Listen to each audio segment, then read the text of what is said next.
Okay, good morning.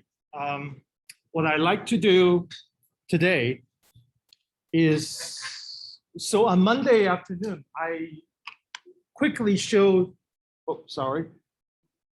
How do I actually get this up? Can you hear me? Let's see. Oh, wait a minute. This is connected to this one.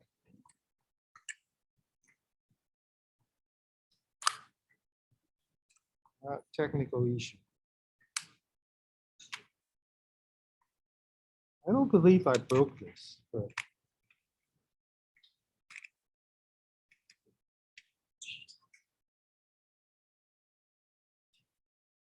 that's interesting. Okay.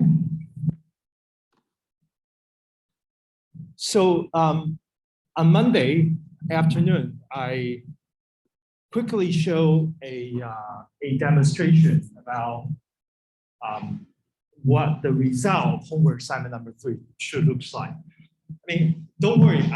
If you missed that or you don't understand that, don't worry. We're going to do that again and again until we get it. All right. So what I like to do today is go deeper into that program I showed you, and then looking at the pieces of code. Wait a minute, is this too loud or something? Probably. Let me bring it down a little bit.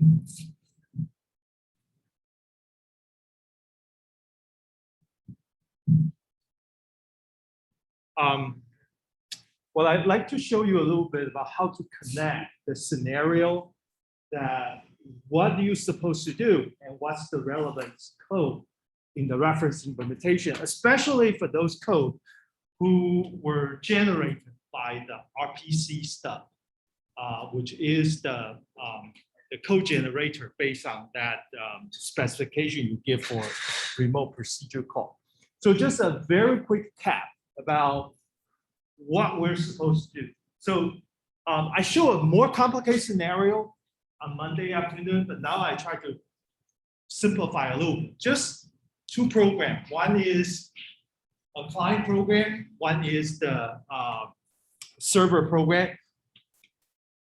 And there is a method. There is a bunch of methods. One of the methods is operator equal equal. That's actually a member function of a person. And there is another, the example I'm going to show you is another method is actually called person colon get ESID. So operator equal equal is a little bit more complicated because it actually takes an argument, which is also a person object. And this object by itself could be a shadow as well. So you could potentially pass in an object itself, the shadow. And so that makes scenario more challenging to understand. But let's actually use the first method, which is get ESID. And this is the method that we're going to implement in a way in the code that you will see that when Hw3 client make the call, get ESID, how it got redirect through RPC mechanism in code to the server part, which actually receive it, and then really ask to the get ESID. So this is essentially the code we're doing is exactly the same when you're doing homework number 2. But the difference between this program and homework number 2 is that we split the real action to the server part, and the client part is just part of your homework assignment number 2 is trying to call those methods. So that's called remote procedure call. We kind of split it, okay, this way. All right, so this is what I'm going to show you roughly on this picture, but I want to go back to just tell you about this picture. So this is essentially describe the homework assignment number 3 reference implementation. It has a bunch of code. In fact, I would like to give an update because I realized that there is something missing here.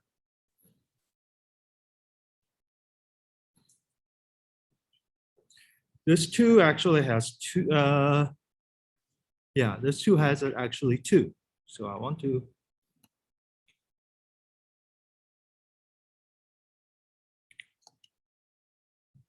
This has another one I want to add here.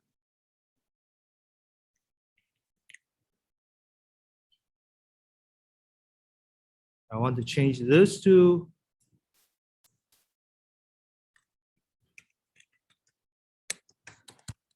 shadow person.h, and this will change to shadow person.cpp. Okay, now I'm happy.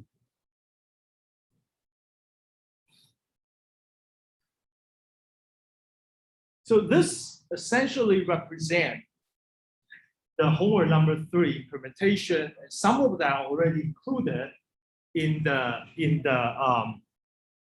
reference implementation that you can download from the server. Okay, so if you look at the top, the two boxes, the green box and the yellow box, they have core.h&cpp, person.h&cpp, transaction.h&cpp.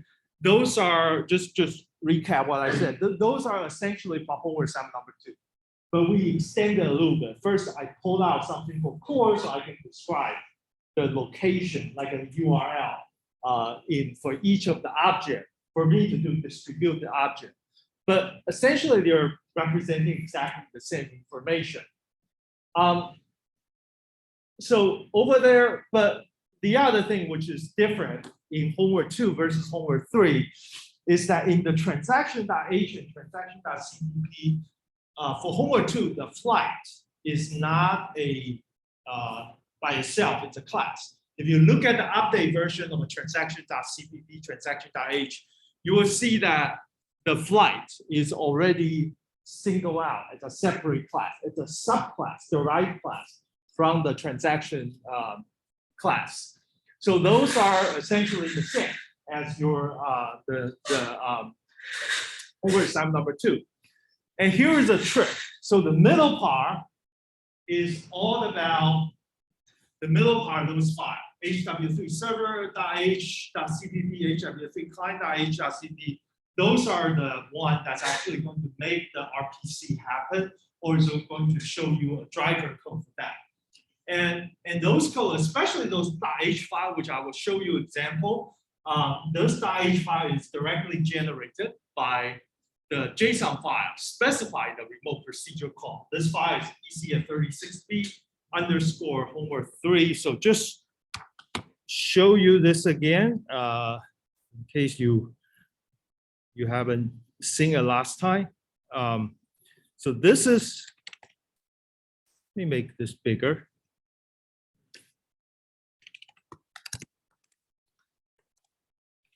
This is what we're talking about.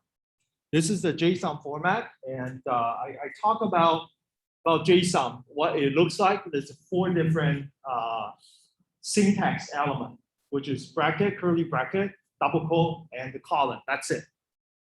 And comment, of course. And this is the get VS ID. I just want to show you what it is. Get VS ID is this part.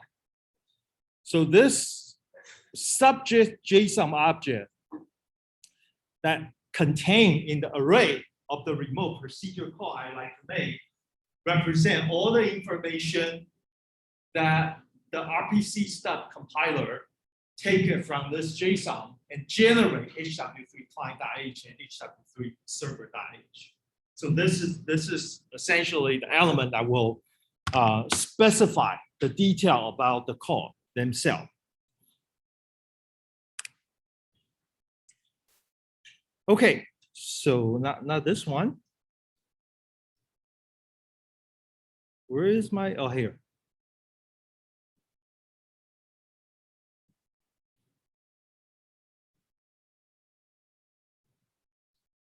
Okay, so Hw3 server and Hw3 client.h will be generated, which I'm going to show you what the code looks like and which part is relevant to support the get VS ID. Now it's our responsibility as a programmer to actually develop the other 2 programs, Hw3 server.cpp and Hw3 client.cpp. I think I provide a sample or a reference also there. You can take a look. So essentially, Hw3 server Hw3 Client.cpp is the driver program for us to create object or create something we call shadow object. So what is a shadow object? Shadow object is a wrapper of the object that we're going to develop at the client side. So whenever you make that call, it will actually invoke that local version, the shadow version, which the shadow version is going to provide part of the mechanism for that particular call, say get BSID to be passed to the person.cpp. So essentially what we're seeing that in the scenario is you actually started with shadow.cpp, and then it will eventually go to person.cpp and get the result back. So in terms of the compiler to compile the whole thing together, that you can see that all the red arrow, that's for example, the program Hw3 client, they actually integrate Hw3 client.cpp, the object code, shadowfly, shadow person.cpp, as well as all the base class, and plus a bunch of library in order to make sure that it will compile, because this reuse a lot of code other people already developed, such as HTTPD, such as the Json Rpc library, such as Json CPP library as well. Okay, there's a lot of library being included in the makefile. The nice thing about makefile is that now you can take a look at the makefile and understand what is included, because you see that I actually define a bunch of library. I included here that this is what I call LD flag, the link flag. And LD flag, you can see I include Json CPP, micro HTTP, and Json Rpc CPP common, server, and the client, and -l curl, CURL, the URL in the C programming library. So there's a lot of library I included, but once you include it, you will realize they already developed a lot of good groundwork for you, and suddenly your program become very, very, very useful in terms of apply to those scenarios. Okay, now I'm going to show you the code. So let's take a look at this picture. I'm actually going to start at the client side. So how does it happen when you have Hw3 client.cpp? It must start with the client side. So let's actually first take a look. I'm going to share, by the way, a file to you. I will show you later, but let's take a look at Hw3 client.cpp.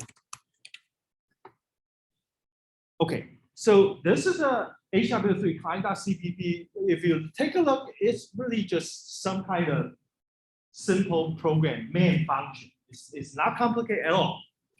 And today, I'm going to only look at the first line and the second line. So the first line and the second line is all we are focused in this lecture. The first line is creating an object called sp1 under the class called shadow person.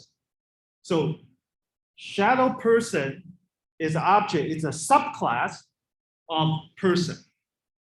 Did I show you the class hierarchy? Let me actually show you the class hierarchy. It probably help a little bit. Yeah, this is the class hierarchy for homework 3 right now. So we have person, transaction. Remember, I split transaction to fly. So I actually have a subclass called shadow person. I have a subclass called shadow fly. They all have this virtual function called BSID. It's helping me using, in some sense, I'm utilizing the concept of virtual function to help me to develop a polymorphic behavior that until you know you're actually in client or on the server or on anywhere in the internet, it will determine its behavior. So polymorphic means that I could have the same object, looks like the same object, but I behave differently. So the behave differently in this way is that the program become locality sensitive. Depending on where you are to run this program, it will behave differently. And the difference is try to connect the real instance of the object into your programming space. Okay, so that's what we're talking about. The shadow person is a derived class from person.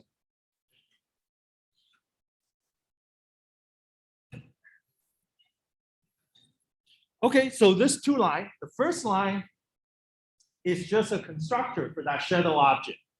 So the constructor has 4 arguments to do initialization. Those 4 arguments, in fact, is required for the core object. So you should take a look at the core object when you work on this homework, because the concept of core object become very interesting. The idea of core object is that if this particular feature is something you want to be universally implemented in every single object that in your system, then you put that very generic feature into the core object. Means every object will have that. Because the whole thing about the program is now we're doing distributed object-oriented system. Means that we would like to access every single object in the same way. As long as this object is somewhere in the internet, that we like to get to that. And you can imagine there is a tons of applications that require everything that's actually addressable this way. And that addressability, we're actually using this idea called core object. Just look at the first of the 4 arguments, that's a URL. I mentioned that the first part before the column, 127.0.0.1, that's either a domain name or IP address. And the port number is 8384. Remember in homework assignment number 1 that you actually need to provide a port number 9561601 or something. That's actually a port number which enable you to identify which program running on that particular IP address is supposed to receive this particular request. Okay, so port number is very important in today's network programming. Okay, the first line is essentially just doing a constructor for an instance of shadow object. The second line is really today we're going to focus. The second line, you can see that it's actually just call a function called getVSID. But by the way, this 2 line is just exactly the same. I'm just writing it this way. In fact, you can actually just do something like this. This is they're identical because getVSID is a virtual function. If getVSID is not a virtual function, these 2 lines are actually going to be different. That's the power of virtual function, because casting changed the object. Remember the definition of virtual function. But in this case, these 2 lines are identical.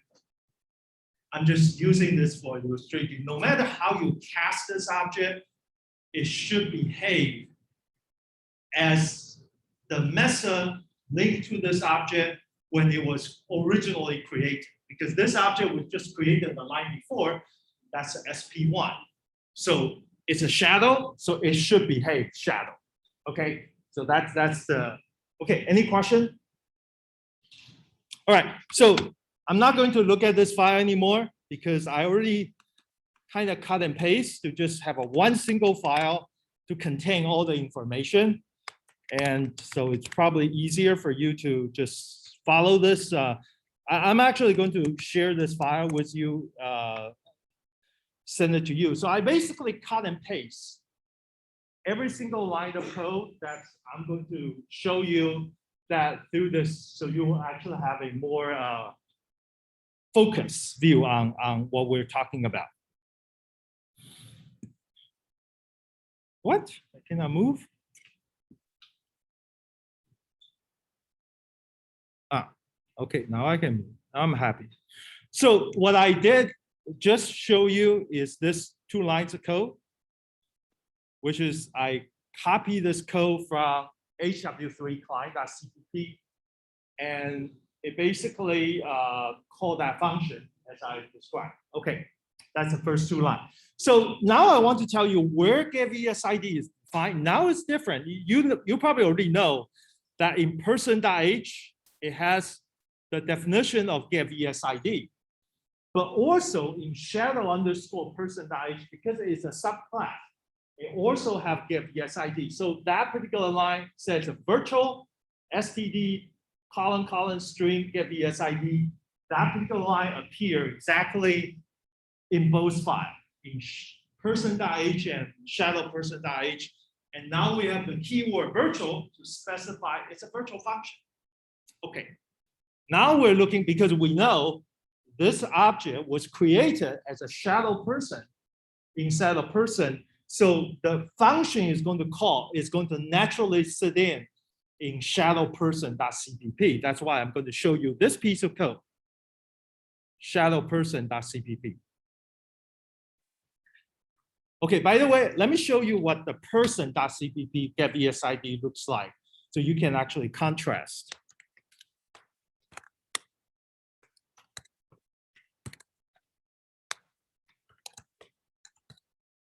Okay, see, this is the person version of get_vsid. It's very simple. I just return this vsid. That's it. Okay, that's the person version of get_vsid. But here is the what I call it, a shadow person version of the get_vsid.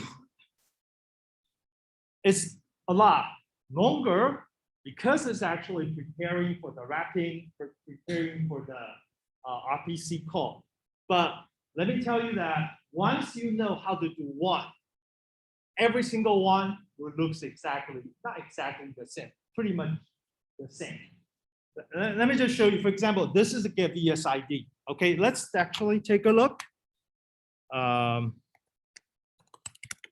at shadow person.cpp.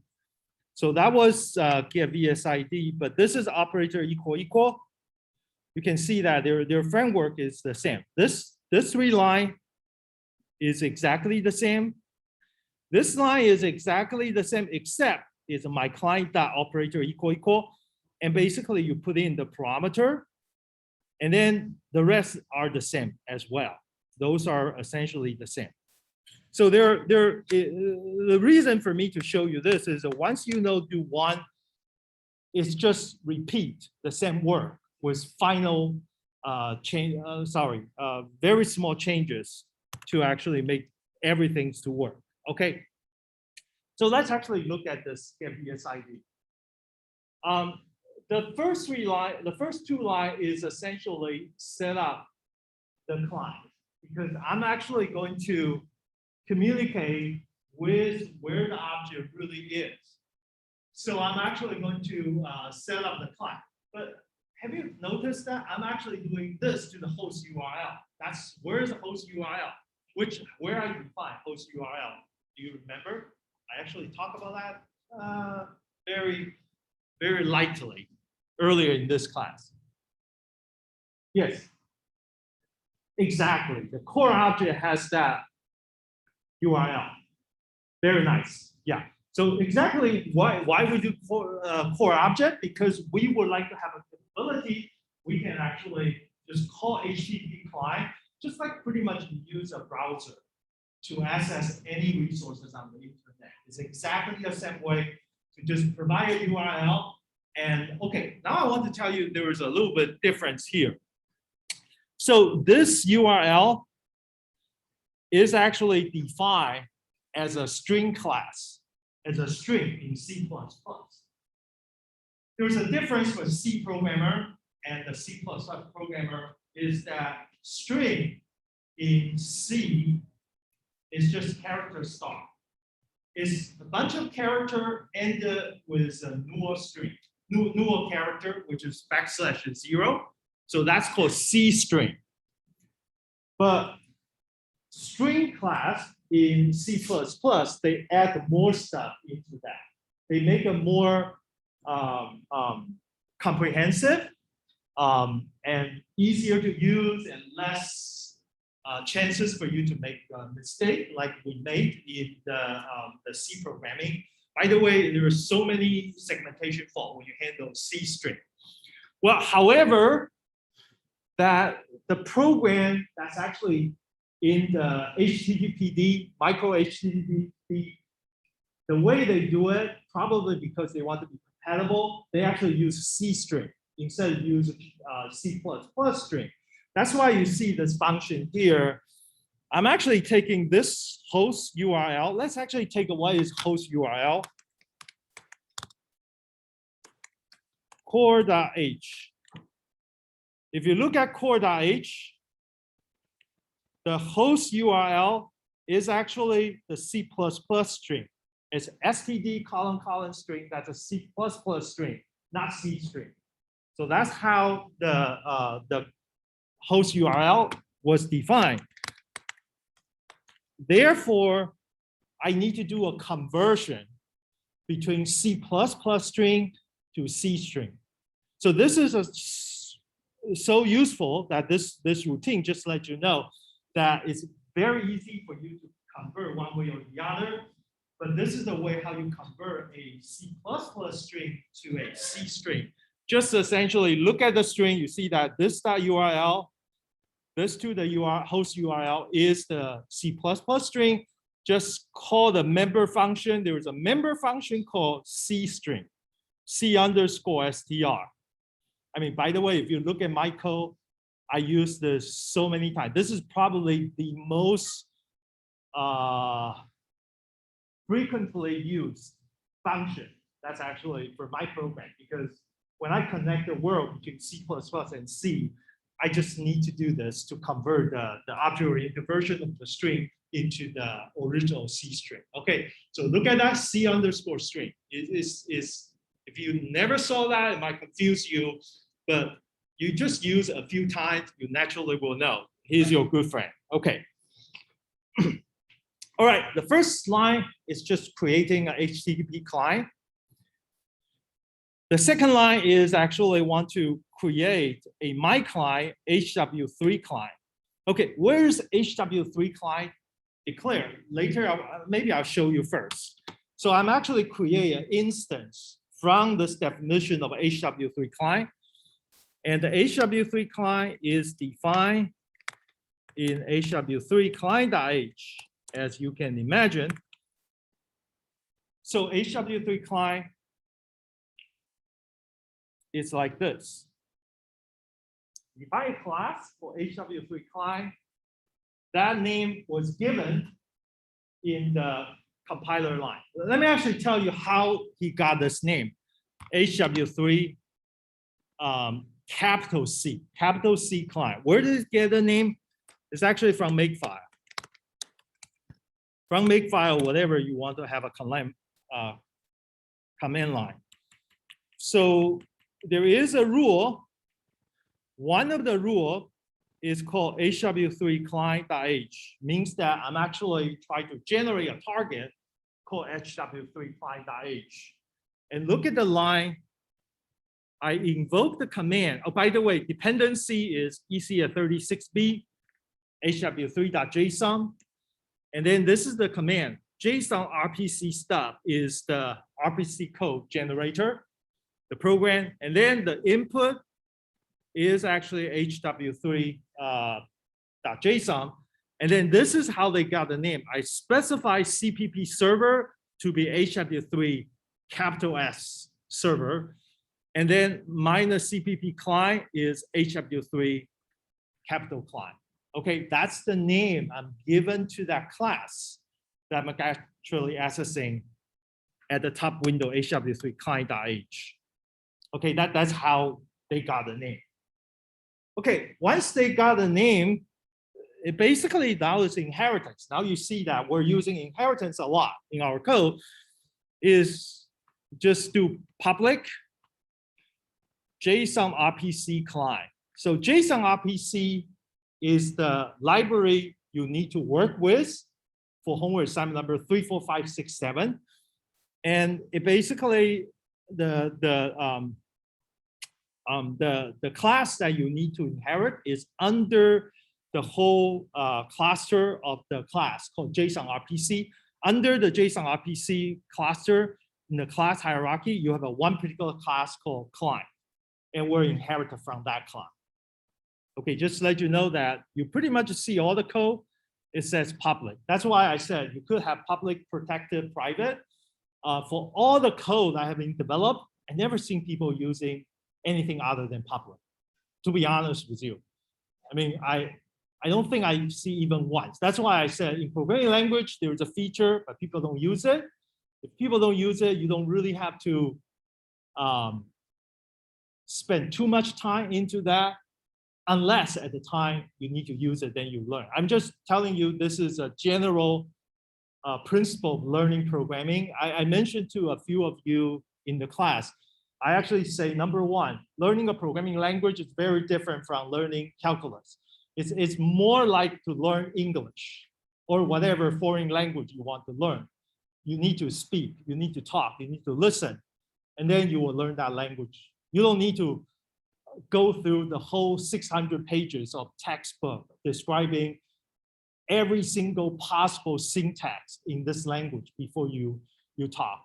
But by the way, if you go through that 600 pages, by the time you reach 200 pages, the first 200 pages already changed.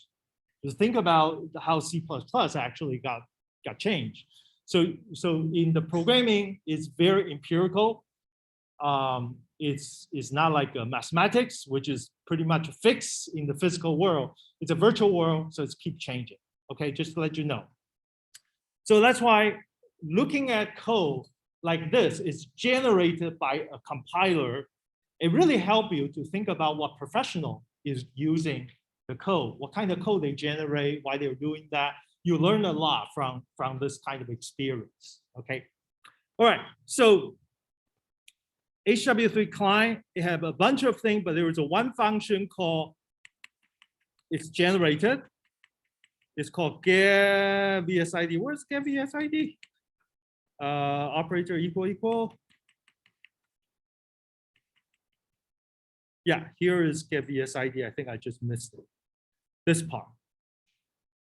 It's been, why is included? Because it's generated a piece of code for that. I'm actually coming back later.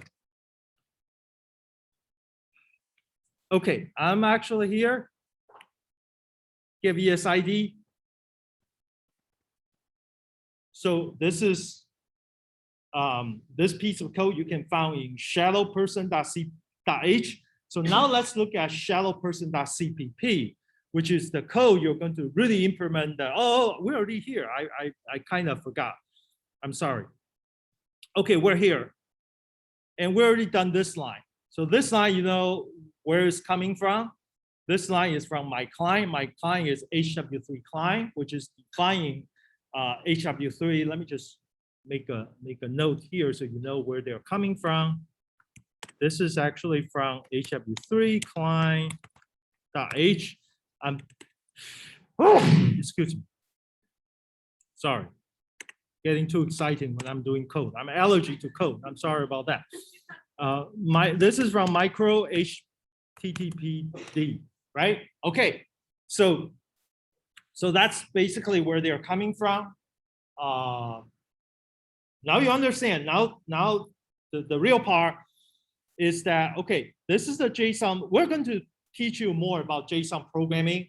So just bear with me. I will probably use another lecture to specifically talk about the JSON programming, so you will have no problem to understand how the syntax of JSON library should work. It's using a lot of concepts you already use.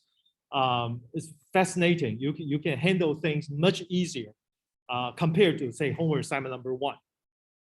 All right, and then there is a subject I have not covered yet, which is my next subject. It's called exceptional handling. So exceptional handling, then we will have this particular class called try and catch. Try and catch is a class I'm going to talk about. So don't worry about that. Right now, you can just neglect that.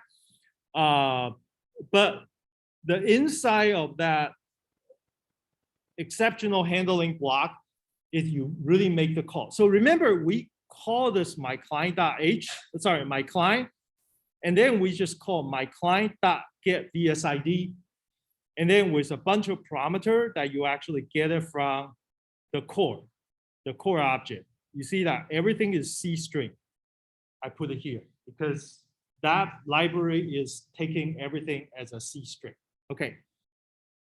And after you've done this, you just get the result. The result is actually returned to you in this my v. So the define of my JSON value, I call it my v, which is also a convention, essentially is going to receive the result from the server side. So that's actually conclude this side. Okay, any question? Before I go deeper into this? Okay, so next thing I'm going to see is that now I'm actually going to go into this part. I'm going to layer after layer of code into this. So I'm going to ask you, where do you think this code is defined? This code, my client.getVSID. Where do you think in the file, in this file?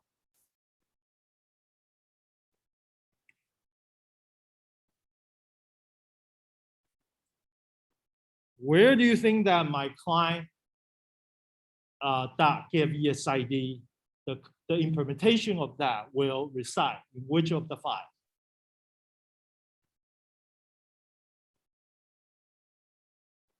I give you a hint. This is going to be a generated code. It's not the code you're going to write. Yes. Yes, .h actually. So, okay, this is a little bit confusing, but you're heading the right direction. Mostly the implementation of the code, we usually put it in the .cpp file. But this generated code, it wants to create a piece, it doesn't want you to touch. Therefore, they put everything in .h to allow you to put other things in .cpp. So this is going to be Hw3 Client.h, which is generated. You're not supposed to modify. So I already included here. So that's why I kind of cut and paste every single piece of code over here. So this is a file under Hw3 Client.h. I re-emphasize again, this is generated. You shouldn't need to change, but you can read it. You should read it actually to see what's generated. And that's the implementation. Inside, I actually define the class. Now you see that it's Hw3 client, which is inherited from Json Rpc client, as I said earlier. And among other things, there's other thing, but among other things is this function called getVSID. And if you look at that getVSID structure, is actually have all the string parameter is taken. And essentially what it does is that it come over here and just create a JSON value. JSON value, by the way, is a JSON object. It's a handle for you to stuff elements of information into JSON. And this is another thing which you will learn. You will definitely learn after homework 3. Homework 3, you probably learned a little bit. The homework 5 and 6, you will start to get a lot of chance to write your own C++ JSON object. So essentially what we did is that, remember we say, what is the JSON? It's a key value pair. So the style of the program of JSON is essentially to create a JSON object called JSON value. And then how do I actually create a key value pair? It's very simple. Use this operator bracket.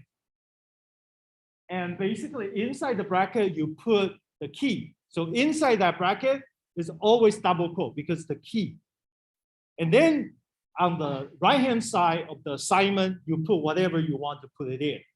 You put a string, the JSON object will be a string. If you put a double or a number, it will be a number. If you put another object, you can put another object. By the way, you can put p action is equal to, say, my v, which is another JSON value, then it will actually be able to create. So you use this style of programming that you can quickly construct an object.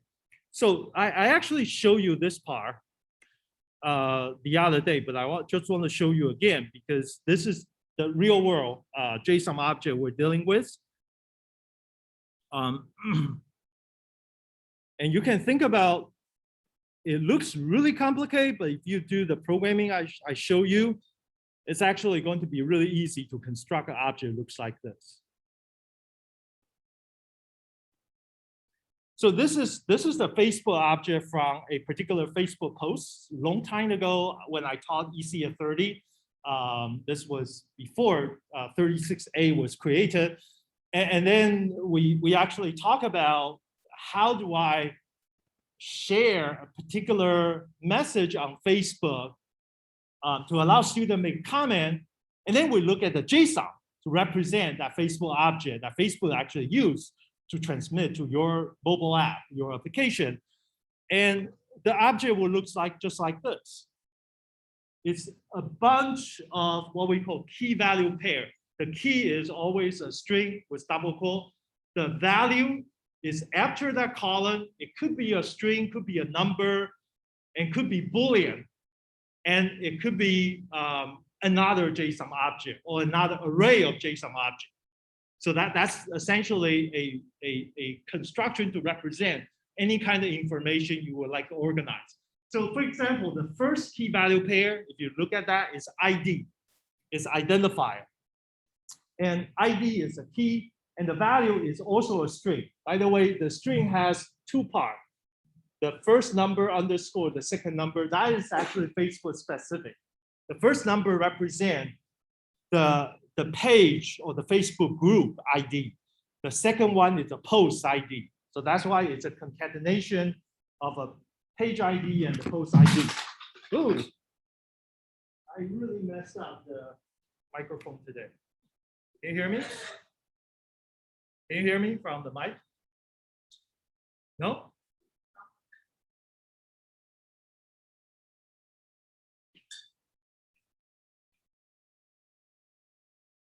I think I broke it. Can you hear me now? Okay, good. I better put it here. Yeah. I'm allergic to code, and now I'm looking at JSON and actually breaking things. That's not a good sign. Okay. All right. So if you look at the comment, I just let you know this is the way industry handle information. It's usually the first ID is the page ID, the second part is a post ID, the third part is a comment ID. So you will be able to uniquely identify every single thing you said. Just worry about privacy a little bit, but that's not the reason we keep this lecture here. But you can see that that's the first value pair, ID column, that whole string. So how do I actually write this code? In JSON programming, very simple. Let me just show you an example. All right, let me copy and paste. So in order for me to add this one, can I do something here? Let me give me a new slide. So essentially what I will do is like this. Assuming that's P, I would just say ID is equal to this one.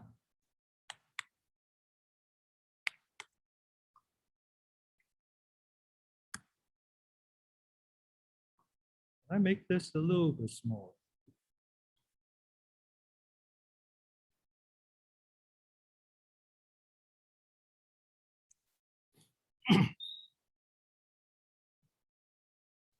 Okay, that's how we can shuffle that information into the JSON object. So once you shuffle that into the JSON object, you essentially, oh, I make a typo, sorry.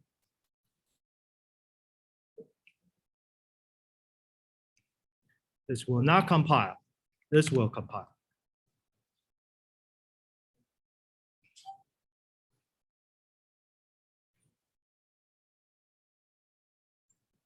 Okay, so in order to do that, that's the code. Just put the ID into PID, and then that will insert. And then you can just write a program to put a lot of complicated information. Like you have your Facebook post. So essentially, you can imagine that within the engine of any social media system, when they collecting your new comment, your new post, what I did, I just add that element into the JSON. Just add that to that, and then I have a growing ball of communication that's actually enable a lot of good thing or bad thing happen in today's world. Okay. All right. So let's come back to here. I have a 1 minute. Wow. I'm actually go much slower than I hope. Let's try to finish this function. We haven't go out of the door yet. We're still in the client side. All right, but that's fine. So you can see that this side, I'm essentially construct the JSON. I'm going to send it the other side, right? I'm just using this key value pair to shuffle information to construct that JSON. After this 6th line, I have my JSON. So now this is the real thing. I'm actually going to call method. This is actually how I connect the client with the server using the Json Rpc library. Is that I actually put the function I like to call, and then with the P, I just constructed. So essentially, what is a Json Rpc? Is that I actually know what is the function name I would like to call, and then every argument for that function, I'm actually encoded as a JSON. And then I send it over there. That's it. So the name of the function, which you usually declare on ecs36b, and then you just put whatever you want in that JSON. Of course, that you have to have all this 1, 2, 3, 5, 6 argument. Those need to be consistent with, those need to be consistent with this one. Where is my get VSID? You see that over here? You declare parameter, have the 6, 1, 2, 3, 4, 5, 6. Just need to construct that.